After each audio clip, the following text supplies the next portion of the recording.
That's the connection. Yep. Okay. Okay, good morning, everyone. We'll go ahead and call the Lehigh Northampton Airport Authority Finance Committee to order, the June 24 meeting. First item on the agenda is roll call. Sylvette, can you call the roll, please? John Hayes. Here.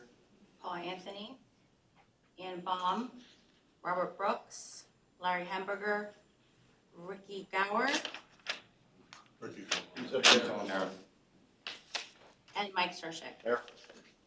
We do not have a quorum. Okay, so we're short one. Mhm. And Paul had said he would be here. Yes. Okay, so we will defer actions taken until Paul gets here, and then we'll double back. I'm sorry, I'm supposed to be talking to that camera. Okay, do we have any public comment? No, sir. Okay, thank you. Todd, you're up. Let's go through the financial statements. Okay. Good morning, everyone. All right, morning. Good morning. I promised Glenn I'd make this 4 minutes. It's a good month. There you We're go. going for Turk's record. All right. Always start off with our traffic. We had a really good month of May. You can see it up there, 16.5% versus last year, same time. Year to date, we're moving along on course for best year since 2004, as you can see up there. Pretty good numbers there. Still, legacy traffic not quite as good as it was, obviously, before the pandemic, but Allegiant seems to be driving us home here. You can actually see on the bus traffic that that's doing well as well. We've added more bus service, and that's not included in our traffic numbers overall, so that's good stuff to keep in mind as well. So a couple of things on that, Todd, if you could stay on this slide for a second. One, the bus traffic theoretically counts for legacy carrier traffic because it's United and American and their routes that the likelihood of getting air service is not large. So we take what we've got there. Second question, last year we had airlines cutting back volume in the summertime, spring and the summer because of crew shortages and other. Are we going to see any of that this year, Tom, or does everything look better than it did last year? That's a great segue into Darren's air service presentation at the next committee. So Okay. I won't steal his thunder. Okay, so we'll defer that one to that one. You stick it into my minutes now. That doesn't count toward my 5 minutes. All right, you kind of see the graph here. We're actually, the yellow line is there above all the other ones over the past 8 years. You can kind of see what's going on there. Great stuff. And seeing our traffic versus all airports, again, we are more than double, almost triple our throughput. And again, this does not include the bus. So if you add in the bus, our seats would be up versus all airports. Oh, you okay there, Paul? I'm good. I don't want to know what the other guy looks like.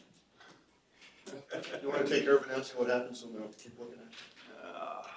Contract negotiations ended and literally twisted my arm. Is that on tape? Hopefully contract negotiations. You're speaking to the right ear. It's old age, just wear and tear. How's that? Get fixed up. You can see our numbers versus our peers. Again, these numbers are actually trending higher since the beginning of the year. If you remember, when we start using 2023 as our benchmark, we weren't quite as good, but we're catching up. Actually, the last few months, we're actually trending closer to the higher airports in our peer group here. Month of May, we added in the line there for CARES, so you can kind of see what the impact of CARES is on our number.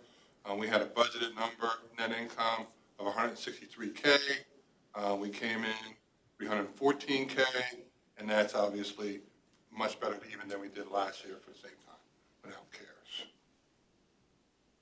Year to date, again, taking out the CARES there, we just made it a little bit easier for you to follow. We expected through 5 months to be actually in the negative 482,000. We are positive 1.6, almost 1.7. And last year, we were closer to 2 million net income. But again, compared to our budget, we're doing well. A lot of it's on our expense side that we are continuing to manage. But, and some of that is on the benefit side, which I'll talk about. This is one to keep your eye on as we kind of start strategically thinking going forward. You break down these numbers, the first two actually equate for more than 100% of our net income. CARES, as we know, after February, March of next year will be no more, so that'll be off the list. in 2026. And then we're talking about some impact on our parking with a garage that will certainly have impact as we do construction. And obviously, there will be depreciation on a garage at some point, which will lower that number. So you can see without those two, everything else is kind of hovering close to even. So it's just an interesting thing as we go forward to keep our eye on forward. Personnel, most of that is on the benefit side. Again, we were conservative in our assumptions on employee families, and a lot of that came in better than we thought. We have employees that are more singles than we anticipated, so that helped us out. Again, I like to say it's because of the impact of our Healthy Rewards program. I think it's starting to see some flourishing there because employees are getting a relationship with their doctors and catching this stuff early. So that means that even though you're going to have costs, they're not going to nearly be as high as they would had they not got that stuff done. So we really think that's part of it.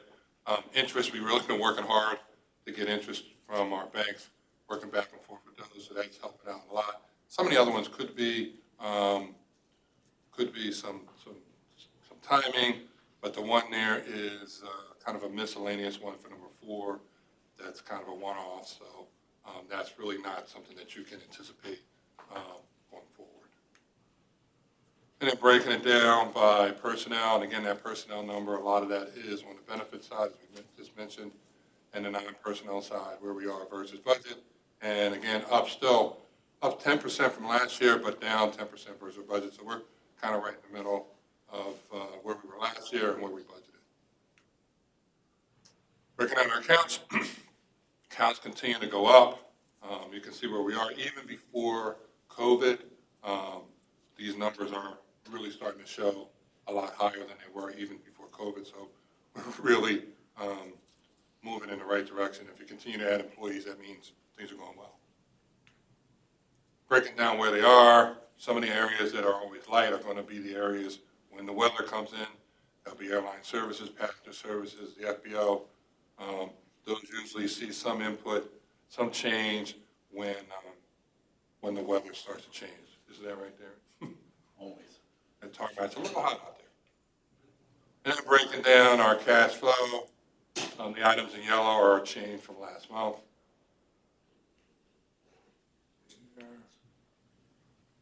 And breaking it down there, the one thing on our cash flow, although our operating expenses came in, and operating net income came in above what we expected, the grants that we had, it was about $900,000 that we did not receive in May that we did budget for. So long-term, over a 12-month period, we do get those monies, but month to month, there is some serious fluctuations, and that's just what's reflected for the month. And then going back to our new chart here, breaking it down, our 180 all-in reserve, and John did ask about when does that peer average number change. That's still based on 2022. Our CATS reports are done at the end of June, so usually around September, October is when we have updated stuff for 2023. Everybody has to report all the information in. So we just reported ours, so it just takes a few months after that for us to do it. Quite 10 minutes, not quite 14, but hey. Any questions? Open it up for questions for Todd. Just one point I wanted to continue to keep focus on. We're seeing, if you could back up about 4 or 5 slides to the personnel, non-personnel expense slide. This That one. Yeah, that and how that ties into our days cash on hand calculation. That was about 50, and I'm going to go from memory, 55,000 or so about 3 years ago. And that sounds about right. And it's 72 or 3,000 today. So that is, it's on the personnel and non-personnel side. So the cushions that we've had in prior years, we don't have. Correct. And as CARES money goes out at the end of this year, we can't rely on that any further. It becomes more and more important to make sure we're managing all aspects of the operation. 100% agree. So it's something we've got to all keep an eye on because it is a different world. Inflation's hit all aspects of our operation, and headcount's up, which will drive personnel costs as well. People that we need, so I'm not criticizing that. It's just something we need to manage, make sure we've got the cash flow to cover it. Couldn't have said it better. Yeah. Any other questions, concerns? You're taking into my 14 minutes. That doesn't count, too. Okay, hearing none, I'll entertain a motion to accept the finance report. So motion, moved by Mike, second by Paul. I think he was trying to raise his hand. Yes, yes. Okay, any other conversation or discussion? Hearing none, all those in favor of the subject motion indicate by saying aye. Aye. Opposed, motion carried. Okay, Todd, thank you. Then we'll backtrack to the acceptance of the meeting minutes or approval of the meeting minutes for the May 23rd meeting. Entertain a motion to approve. Paul, second by Mike. Any additions, deletions, or corrections to the minutes? Hearing none, all those in favor of the subject motion indicate by saying aye. Aye. Opposed, motion carried. Do we have anything for new business any committee member wants to bring before the committee? Hearing none, entertain a motion to adjourn. Mike, we're good. Thank you, everyone. Thank you. The chair is not here for the business committee? Chair is not here for the business committee unless she is online. She is not online. Justin, as former chair, would you, You would like me to? yes, please do the business I've done this committee. before. All right, welcome to the June 24th Business Committee meeting. We take a roll call, please. Don Gottschall, Justin Grimshaw, Here. James Irwin, Ron Heckman, Frank Fasciano, Here. Jonathan Strauss, Here. Chris Worley. We do not have a quorum, No. but we can still continue. Well, let's continue. Do we have any public comment? No, sir. All right, let's go right to the discussion items. Maybe we can get someone to show up.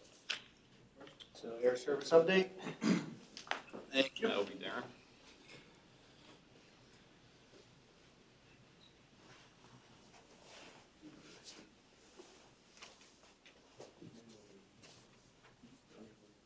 So just start off just with a little snapshot of what's going on currently here. You've all seen the route map before, changes off and on.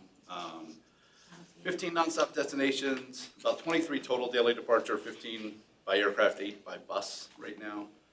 And I always talk about one-stop connections because, we always get that question, well, I can't get anywhere from here, but you can get just about anywhere from here if you make one connection, which is, in my mind, no different than if you decide to drive to Newark or Philly to make that connection. So that's kind of always been the selling point somewhat. So we do have some challenges still going on in the industry, but we have some opportunities here as well. Some of these we've talked about in the past, some of them you've certainly seen in the papers, the pilot shortage. And we'll get into them in a little more detail as we go through the slides. There still is some pilot issues for sure. Boeing delivery challenges, I'm sure anybody here has seen some of the things going on at Boeing, and they are not improving, unfortunately. The one you haven't seen probably quite as much about is the Airbus and the Pratt & Whitney engine issues. I think Airbus probably loves the fact that Boeing's been in the paper so much because it's kept Airbus out of the papers as much, and you're not seeing a lot about that one. But has a direct effect on us, and we'll talk about that as well. And then that reduction in regional jets and upgauging of aircraft also not necessarily always great for regional airports like us. On the good side, the ultra low cost carriers growing much faster than the legacy carriers. You saw it, and you'll see it again here, locally with Allegiant, but just across the board, seeing what's going on there. We're in a great spot to have, Allegiant be such a big player here because of all the low cost carriers, they are probably the strongest, most well positioned, most cash on hand. They have the ability to grow. The problem is they're sitting on this chart right across on that Boeing delivery challenges because that's one of the issues we're having with them. And again, we'll talk a little bit more about it then. We are definitely on the short list to resume Detroit service. I know I say this every time we talk about air service, but we met with Delta last month, and I was told we were probably the last airport removed from the schedule, so I guess that bodes well that maybe we'll be on it next year when they decide to continue to add. That was Detroit? Detroit, yes. And the last one there, strong load factors should encourage growth, and we'll talk a little bit more about load factors as we go down through as well. So, pilot issues, so we've talked about it. You can see, great, airlines have added 6,700 pilots. The problem for us is, when you look at those regional airlines there and you see, we've actually lost pilots on the regional side. That's where the legacy carriers and even some of the LCCs are getting their pilots. So where that hurts us is, We talk about American United and Delta out here all the time, right? Well, we don't really have any American United or Delta aircraft flying here. We have Endeavor, SkyWest, and PSA flying on behalf of those airlines. So we have the regional airlines flying here more so than the actual mainline airlines. So So United doesn't fly here? the United flag flies here. Yeah. These airlines as the regional carrier fly on behalf of them. So United's the marketing airline, but these are actually operating those flights, which is typical of a lot of the regional airports. Where that's hurting us, like I said, is you're seeing the pilots going up into the majors, great. You know, we'd like to see mainline service on some of these routes for sure, but it really still hampering the regional carriers. The other interesting thing on the pilot shortage that starting to see a little bit more about is not so much a pilot shortage now, as a captain shortage. So what you're finding is with all the pay increases and things that have happened, flying in the right seat now pays pretty good. So a lot of these guys are getting to upgrade time and saying, no thanks, I'm gonna stay here on the right seat because I've got seniority, I've got the right routes. I saw the really interesting quote as I was doing some research, and the one pilot said, if I take this upgrade, I might as well file for divorce the same day because I'm gonna go right back to flying weekends and my schedule's gonna be bad again. So that's an issue that it's great to see the FOs now getting paid, but now they're gonna have to do something to incentivize them to wanna move over to the left seat again. Because it used to be, nobody would pass up an upgrade. Yeah, but I assume that this was like a long-standing shortage, that everybody could kind of see that shortage coming up? The pilot shortage for sure has been a long-standing issue. This captain shortage, I think it's happened a lot with the new contracts and things where you've seen the pay increase a lot recently. So it's more the captain and the pilot. Yeah, because that's what's happening. Like I said, now you can sit in the right seat, and these guys are saying, you know what, yeah, I can make more money by moving to the left seat, but I can stay here with good seniority. I get my choice of the routes, I get my choice of the schedule, so I'm not getting stuck with the weekend schedules and everything else. And Bullshit. yeah, it's a work-life balance thing, Sounds right? like me. I wasn't gonna say it. That's what I think, Darren, awesome. There you go, see?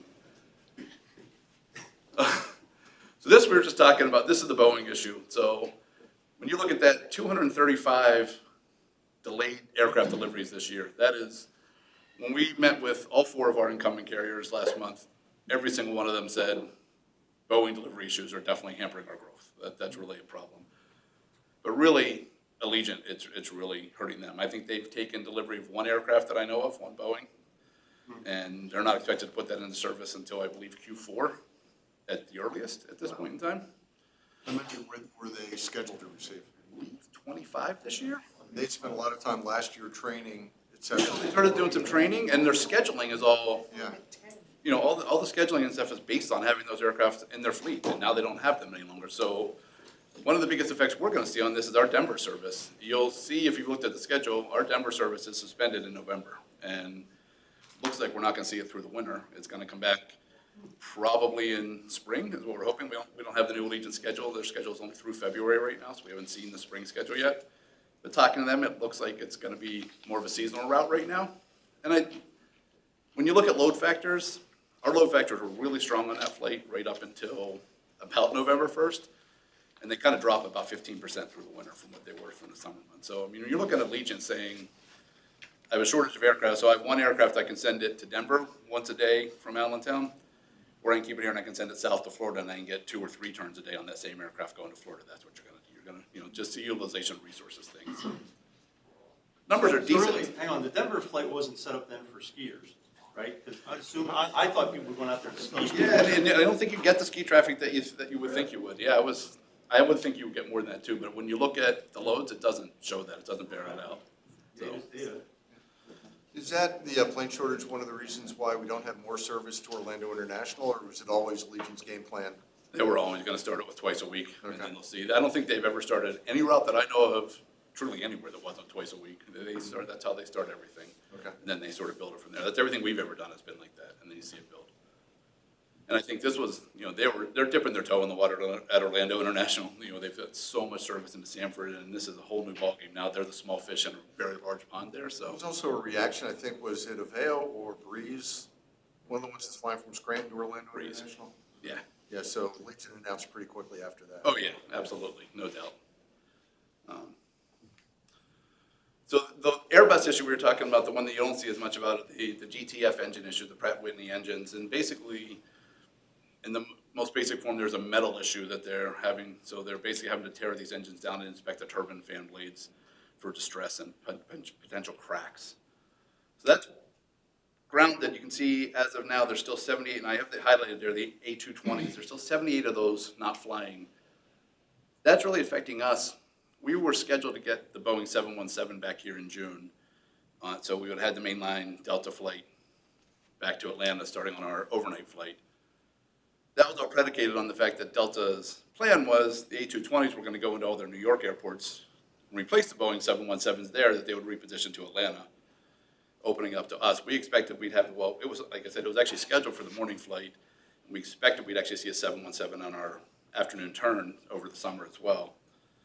Well, they don't have the A220s to replace them in New York, so the 717, they're staying in New York, and we're continuing on with what we're doing. So it's the trickle-down effect and how you see it. So still a big issue for a lot of folks. You see how many Airbuses are still in storage there, E320neos, still 540 that aren't flying. Those are, like I said, that's just, it's the trickle-down effect throughout the networks that really starts to slow down the growth and hamper the growth. So another big one, slowly working its way out, but it's going to take a little more time.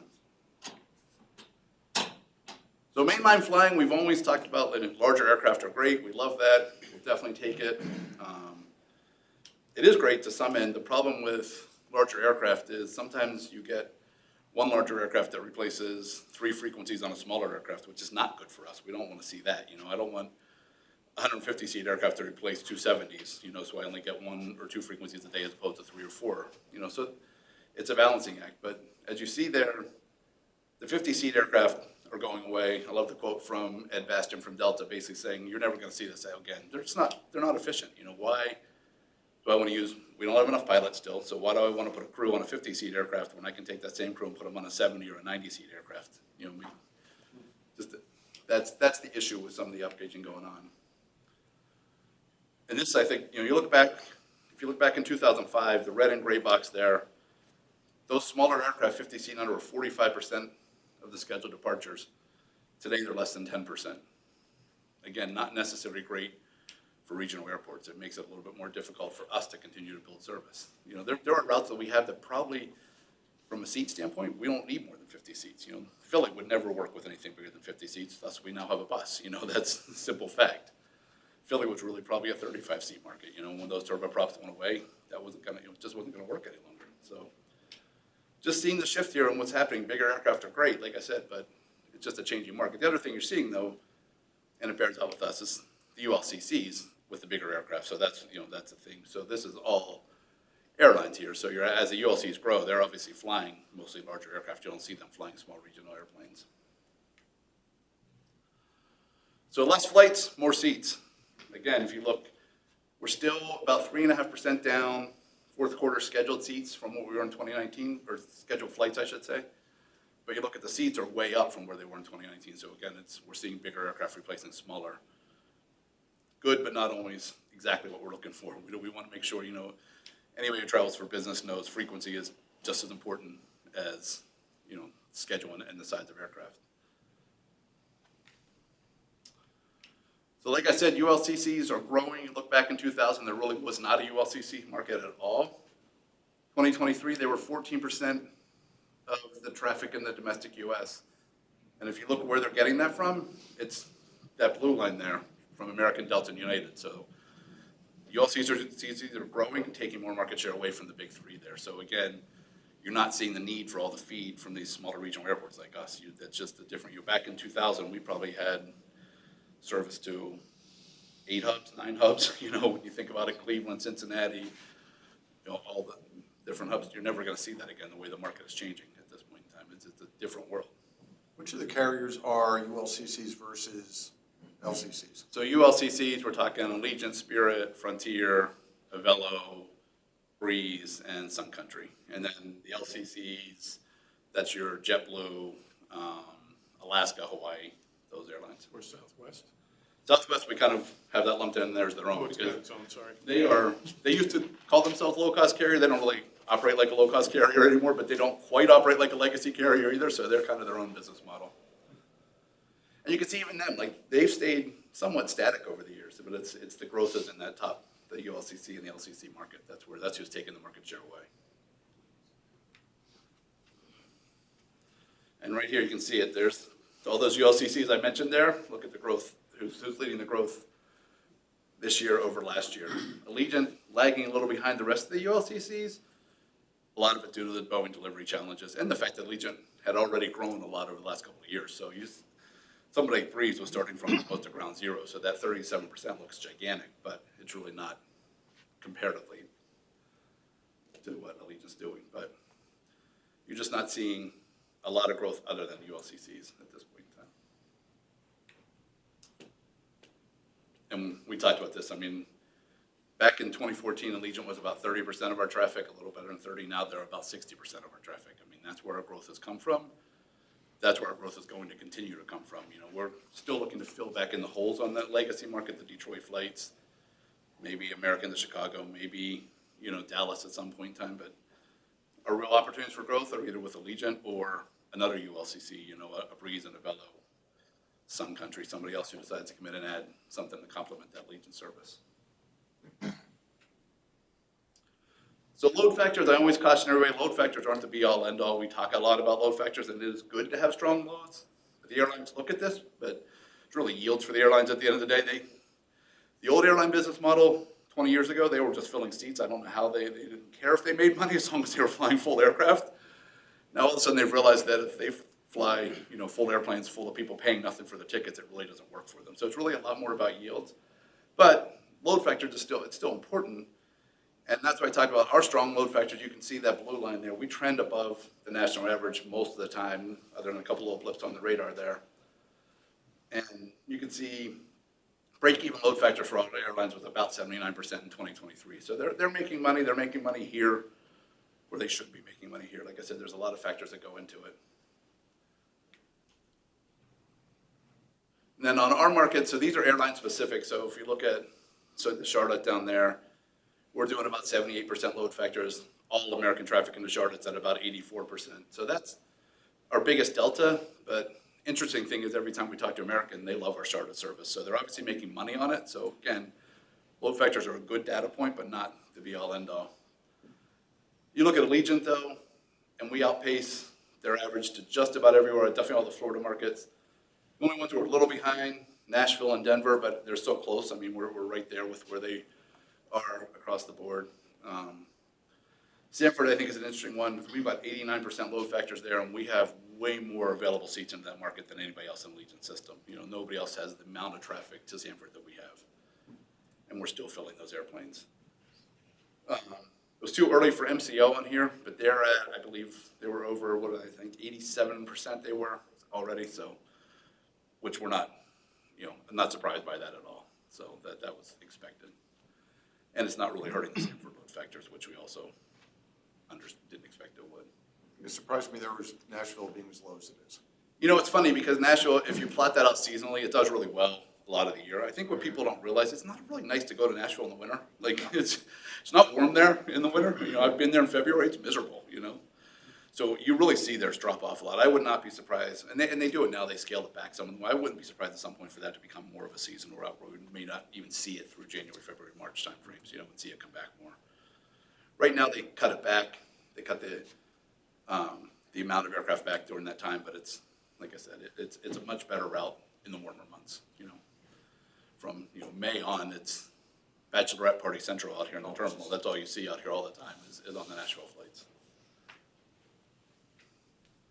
And then just a little bit on the buses, still doing well with the buses. Obviously, American doing a little better than United. I think that is my theory of 100% because it's post security here. It's why it does so much better than the United bus does. Do see American dipped a little in May, but we also added frequency in May. So we're up to 5 a day to Philly on that American bus. So it always takes a little bit of time to absorb that extra capacity. I think we'll see it go back up and catch up again at some point in time.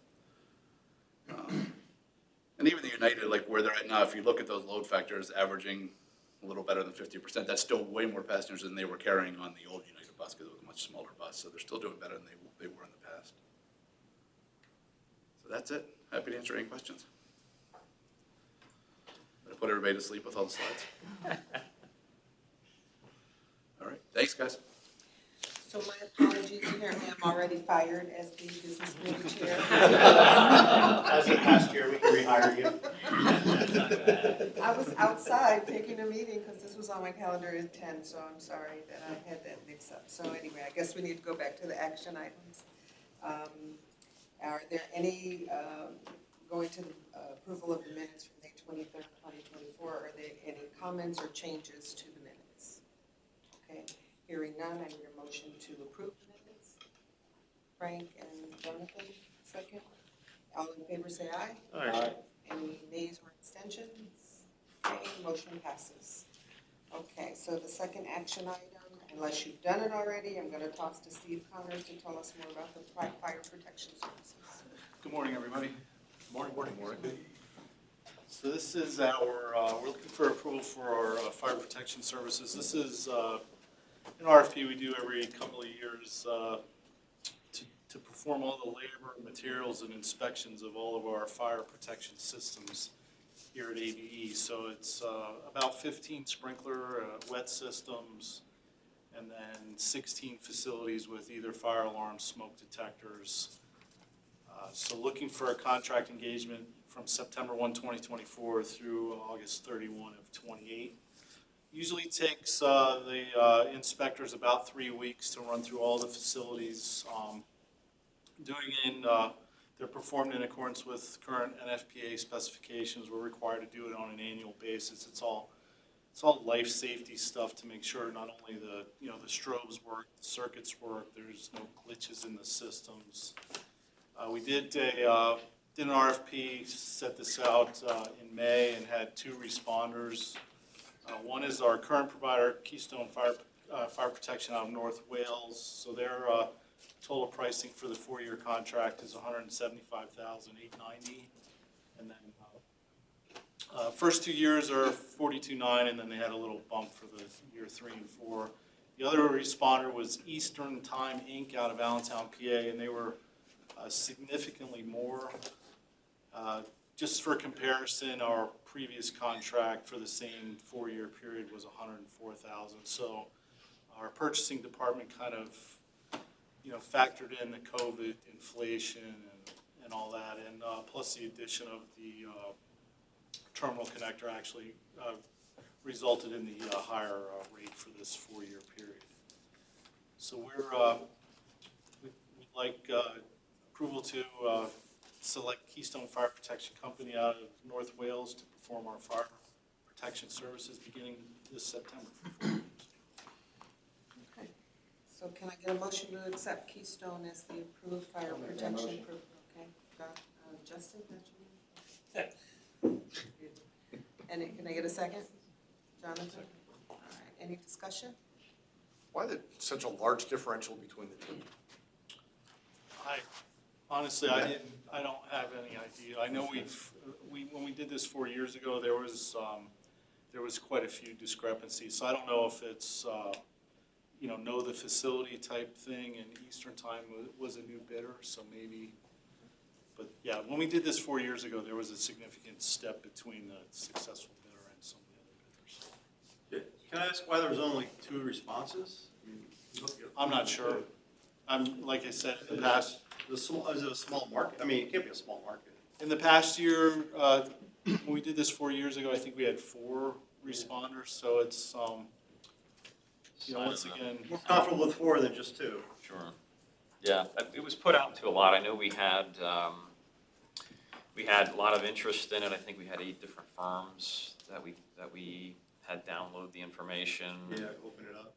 So it's on Penn. Kistler O'Brien actually came here in person and met with us and asked a lot of questions and went through previous contract stuff, so, yeah. Any other discussion? All right, all those in favor, say aye. Aye. Any nays, any abstentions? All right, motion passes.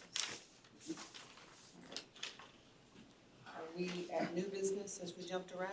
We only got through the air service update discussion item, so we're up to our capital projects update. So let's toss to the other Ryan. Understand it, right. Yeah, Ryan. I'm morning, everybody. My name is Ryan Rockwitz.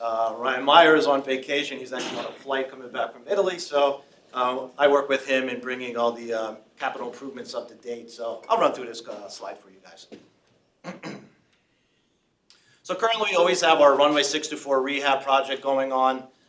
The area in the green is our active area, and then the area in the yellow, that's what we'll be going to next. One of the highlights on this one is this area here. This is our new blast pad that we put in, and then these are our all paved shoulders. Currently, we never had those before. So that kind of is a milestone for us here. We do have a blast pad here that is going to be renovated next. They're in the process of doing some topsoil removal. But right now, that's our milestone. The electricians will be coming in next. They'll be doing the coring and putting all the infrastructure in for the edge light system, and then also working with the FAA on that Mauser replacement system too. Still have our ILS impacts with this. We still have the FAA doing their Mauser rehab. That's currently on pace to be completed by the end of July. They still have to do a flight check with that system, making sure it's operational. But that is currently ahead of schedule for that. This is package 4 with our runway rehab project. We still didn't close this one out yet. We're doing their documents with that. And then we're still waiting on some attic stock for the electrical components, some different signages that we need, and some of the edge lighting that we just need for attic stock in case it fails. We have it on reserve to replace it right away. This is currently what's going on in package 5. We are closed 11 o'clock to 5:30 a.m. Monday through Saturday. This picture here is the first paving of that blast pad on the runway 6 end.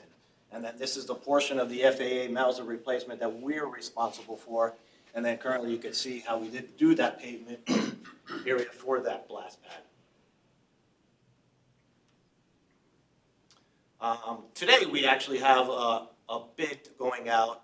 It was publicly advertised last Monday. And this is the new Taxiway Alpha full-length design project that we're looking to do. Hopefully by the end of this year or beginning of next year, we'll be wrapping up the actual runway 624 project, but then we're going to be going into the Taxiway Alpha project. So we do have a pre-bid meeting that's scheduled up for later this afternoon. That is on pen bid. We have bids due on July 9th. And we're looking to do about an $8 million grant project here with the AIP and bill funding.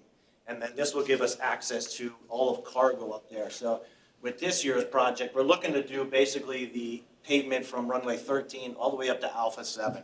That'll give us a runway rehab, taxiway rehab project. That will give us that $8 million grant. This is also a project that will be phased out differently because of the funding and the operational impacts that will be occurring. We always talk about projects that we are always conducting and everything, but this is a project that we completed. This is our new passenger boarding bridges that we received. We still have a little final completion of this, dealing with a maintenance training. It's a new software IEPS software project that we have, and that'll give our maintenance team a little bit better understanding of when the bridge goes down and out of service. We know exactly what's wrong with it, so they can clear the codes and make it operational right away. We still have a PLC upgrades that's remaining on this, and I believe we're looking to get funding for those in the future. Can I add, so this project 99% completed, we have heard of no issues, everything went well? Yes. No issues. This is the first time we ever worked with a VRH Construction. They're based out of New Jersey. I will say, they were a very good team to work with. We're always, hesitant working with a new contractor. Really good firm to work with. I hope we, team up with them in the future. You have them worked with airports in the past, I'm assuming? Yeah, they were airports in the back. They're usually up in the New York area, but they kind of came on over to help us out with this one. Yeah, nice job, coming from the board. Yeah. The other thing, we do have a forthcoming amendment contract with this. We did have a foundation that we had to put in for number 3. There was a water line that was a little too close to the foundation, so we had to make an adjustment to protect that water line for this foundation. And then here you have the 2. We actually did number 3, which is now renamed to number 2, and then this is the new jet bridge for number 10. And then we actually had the assistance with maintenance that came on in here and swept us all up and did the new markings for those bridges then too.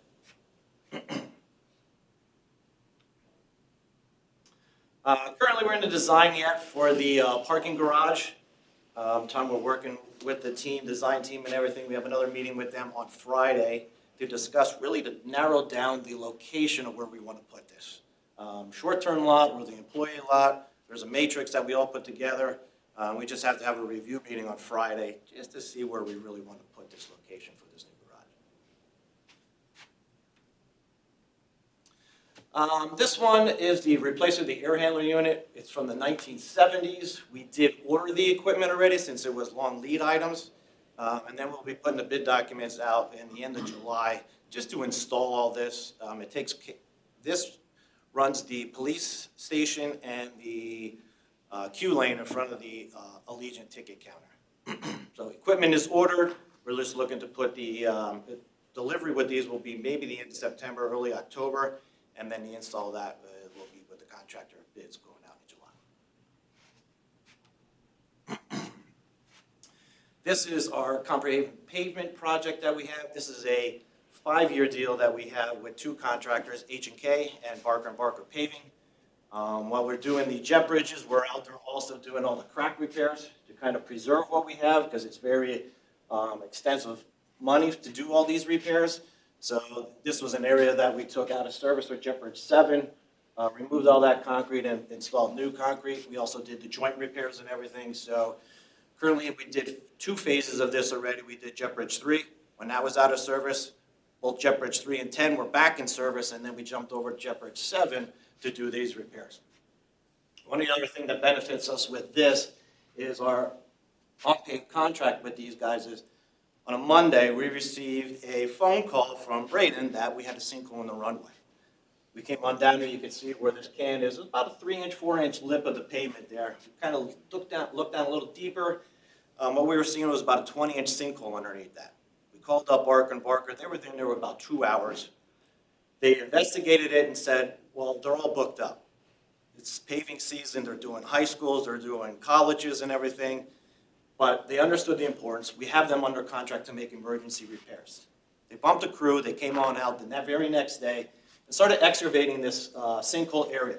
And that ended up being a 4-foot deep sinkhole that we were able to get down to suitable soils, 6 feet wide by 3 feet wide. So we made the repairs to that. We had to put a flowable fill. It was actually 5 cubic yards of flowable fill. And then the next day we came on in and paved it. While they were there, we had the crew for the entire day. They made all kinds of other repairs to the runway and the taxiways during that time. So that's a really good benefit for why we do these comp paves, so we can do emergency repairs when we have these items that pop up. Queen City, major not a rehab, but lighting upgrade that we're doing down here is the runway and section of Bravo. We had a meeting with the Conservation District last Friday. They're all good with the project. And we're just still waiting on the electrical vault for this and the 2 regulators that are needed. We're not going to start this project until we have those on hand. They're really scheduled for the end of July to start this work, and it will be 60 days to do that. And then this is just our summary with all the projects that we have going with the grant funding. Biggest one just to point out would be the price adjustment for the rehab of the passenger boarding bridges will be under that, about $10,000 because of credit that we have with the PLC, and then plus this water line that was the biggest issue in this project.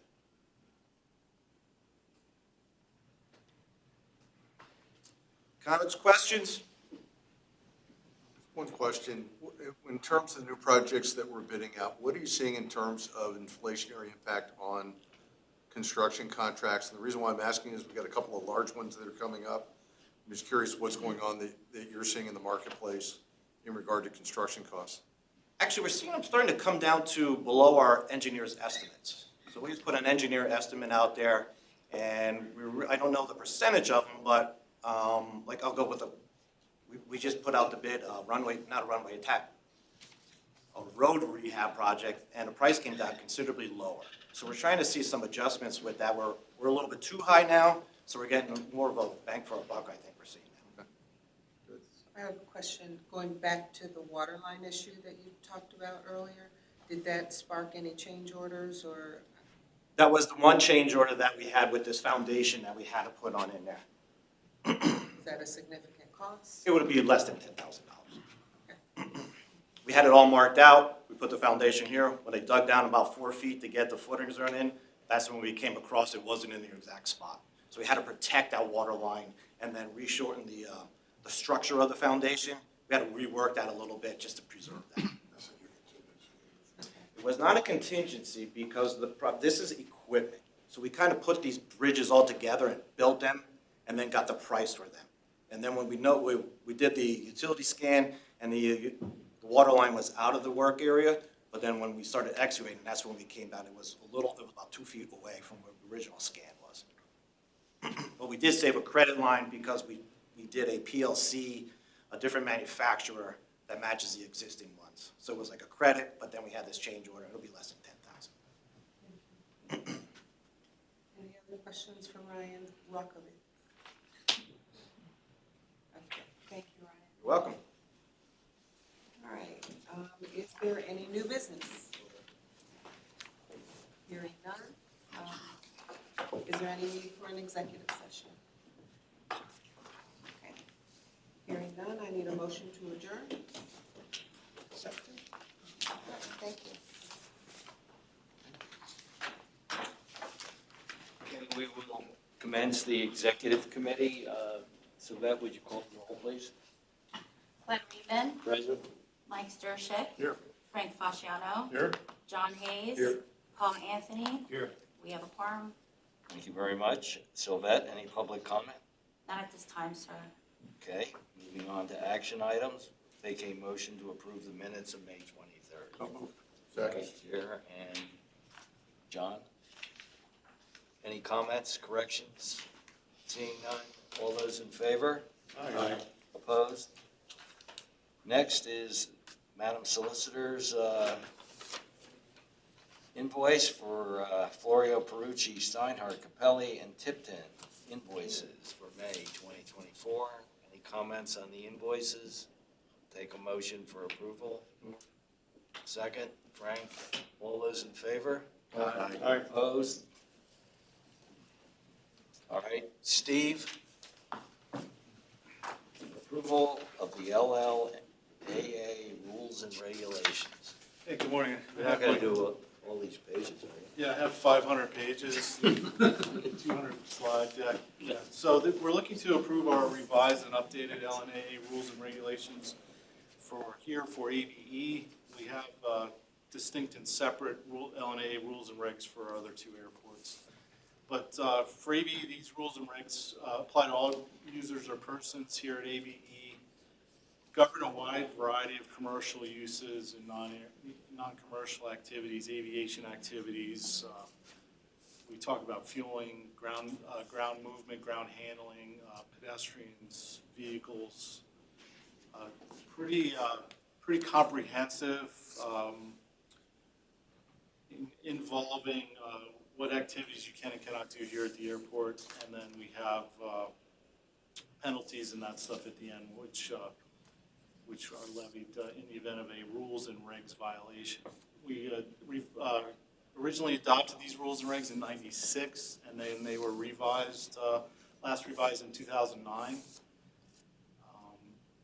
They have been revised to include the new minimum standards that we just completed a few years ago. So there was kind of a crosswalk to make sure that the minimum standards and the rules and regs complement each other and are not contradictory. They were revised with authority staff and aviation councils, thrown out some stuff that no longer applies or is no longer descriptive, but also have included those provisions where someone has said, show me in writing. Like when we try and apply rules and regs, the most recent one was aircraft engine runs. Like show me in writing that I can't do this here.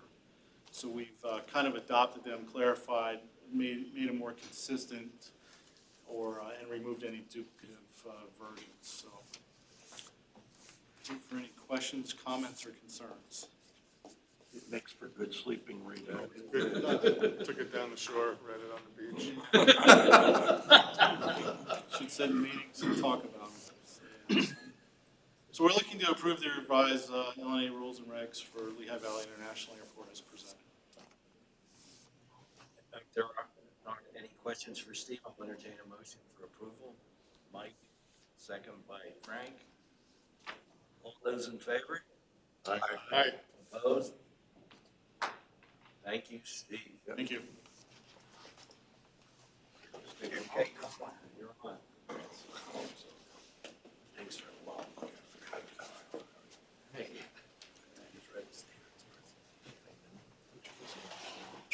Well, thank you very much. Always a great opportunity to talk to the Board of Governors on various topics, including public relations, government relations, and of course our community engagement.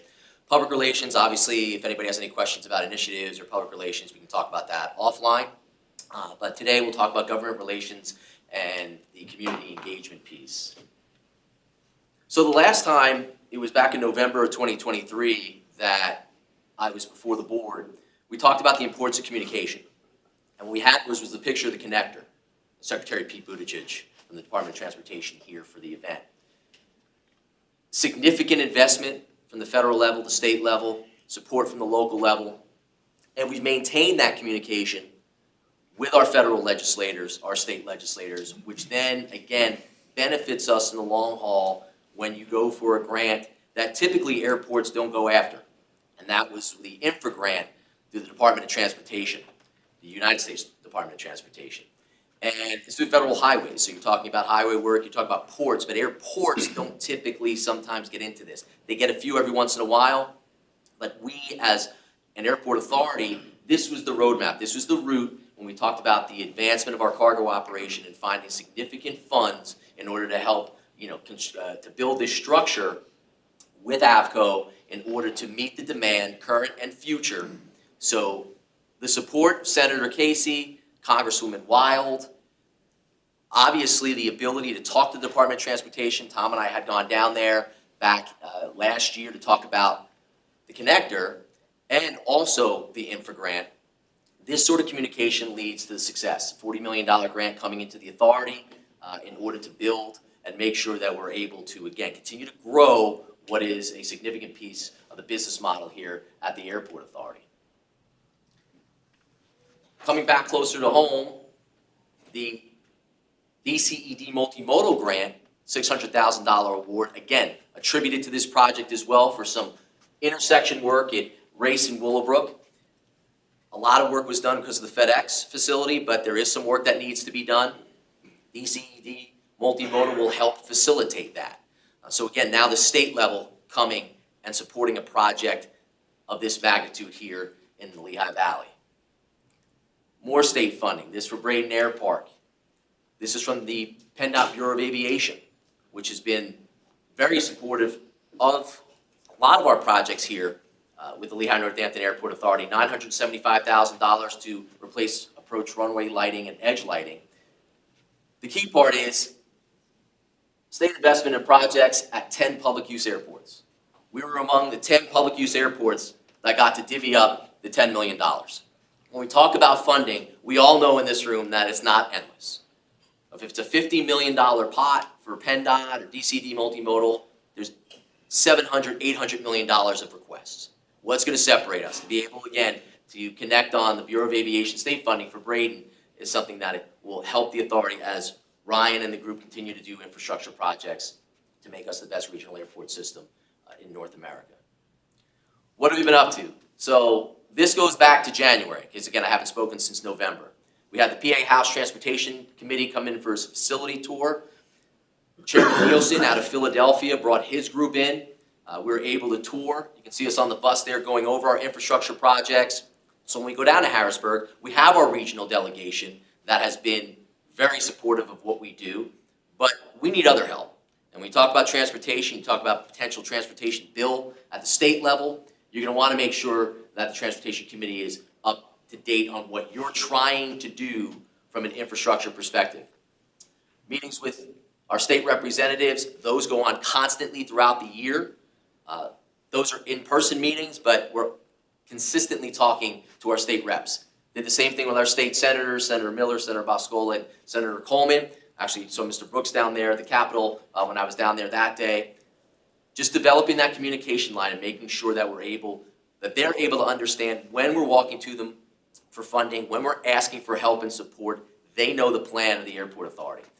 We participated in Aerospace Day at the state capitol. That was a larger scale through the Aviation Council of Pennsylvania. That was all of aviation and aerospace. Lockheed Martin was down there. We had the Pennsylvania State Police Aerial Unit. So it was just a way to get in front of the state government to make sure they realize what our priorities are going forward.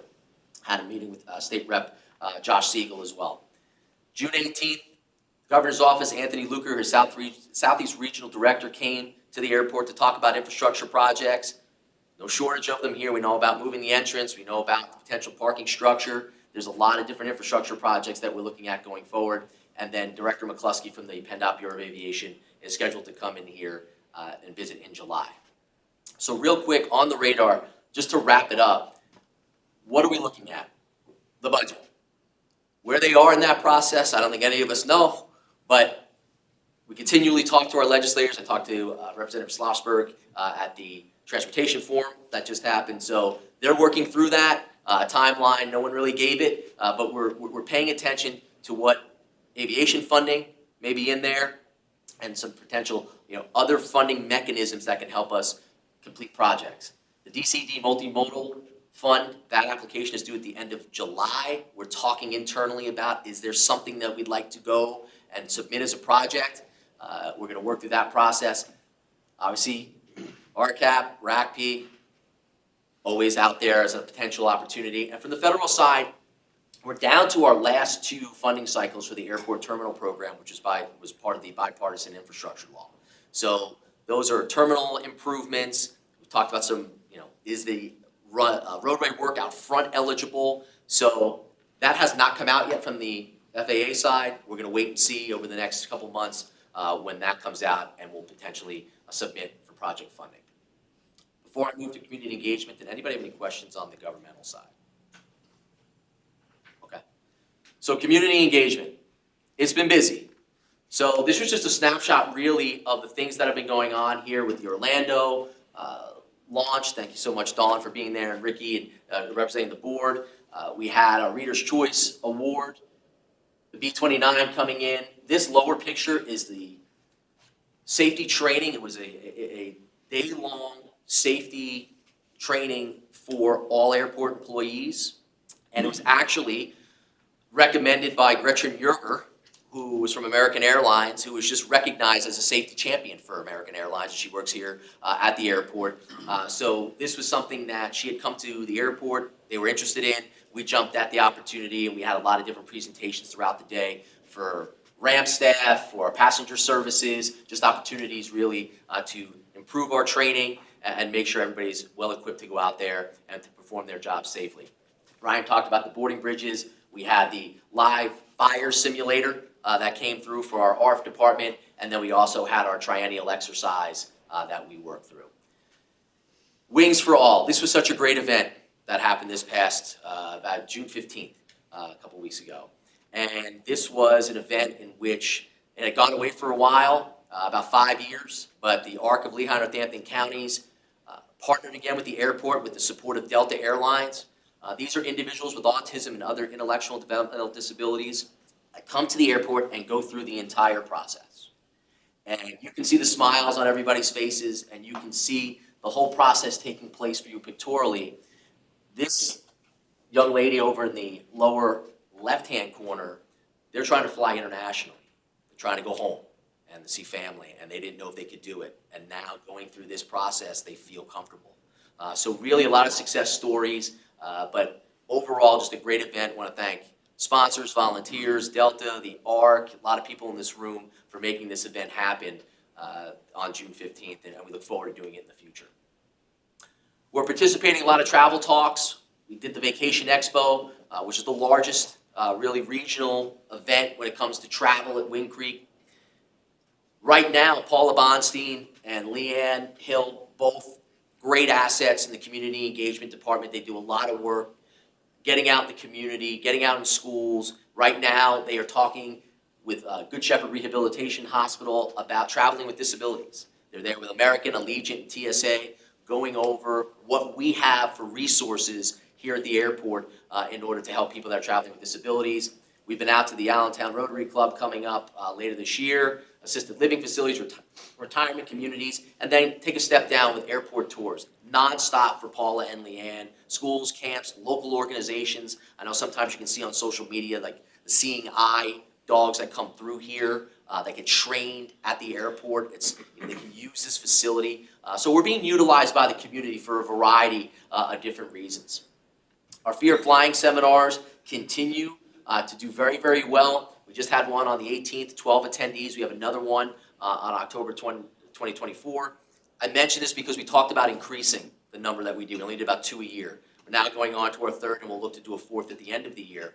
But if you read the comments, these are the comments from the latest seminar, and the perfect first step. The highlight was being able to go on the plane, worth every penny, and just the travel-friendly environment. These are the remarks that are, these people have that anxiety of flying, and being able to offer this is something that we'll continue to do, and it's been very beneficial for the community. This has been a focus of ours, and will continue to be, which is building an education program. We had an education program, an aviation education program, and now we're sort of relaunching it. We've been at Bethlehem Area VOTEC. We've been at the Bethlehem Area School District. Actually came, that's the lower right-hand corner here, came to our facility for a tour, did a tower tour, and then Northampton Area School District had an administrative retreat here. So the superintendent was here with 6 other administrators, and that's the big picture of them on the runway. How can we connect? How can we bring students into the aviation field, spark their interest at a young age? We've talked about job shadowing, student tours, school visits. We now have 4 members of our staff that are going to participate in the OAC, the Occupational Advisory Committee, 4 Babbitts. And then maybe future internships down the road, building it slowly. But everybody seems to have an interest. Very impressed by what happened at Babbitt's when I went over to Steve Connors and the programs that they had over there. You had our superintendent of maintenance, Kerry Rutherford, that was there. We had our police and fire. But really, we need the future. We need the future that are not just pilots and flight attendants. We need the future of who's going to sit in this room and who's going to work at the airport. So we continue to reach out. We did have a great discussion with your group as well, Dawn. So we're open to all those opportunities, and we're going to continue to keep working on that as well. Our major event schedule coming up here, and this doesn't get into the latter part, which are all the holiday events, but we have the junior fire camp coming up with our ARF department. This is the first year we're doing that. 24 campers. I think we're halfway there. We're at about 12. It's 2 days. They can go to one day, Tuesday, July 16th, or Wednesday, July 17th. Actually, reverse that, Wednesday, Thursday. And then you look at the ability for them to learn what it takes to be an aircraft rescue and firefighter. So they're going to be doing that. We have the second annual plane pool. Hopefully, you'll be ready to go by then. Maybe no chance. I'm a liability. Okay, liability. So it'll be up to Justin now to participate. So the second annual plane pool with Special Olympics Pennsylvania. We'll have the 10th annual polo match, and then the Customer Appreciation Week coming up. And just the last thing, delivering a message. We have our boarding pass newsletter that's coming out in July.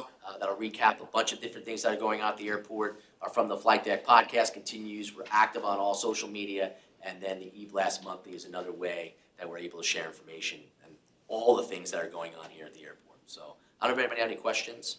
Yes? So our Generation Next program at Community Action initially was a college access program for students, but we then added a portion that was vocational, technical as well. How many jobs would you say at the airport do not require a college degree as opposed to those that do? Most. Most. Okay. Good to know. So yeah,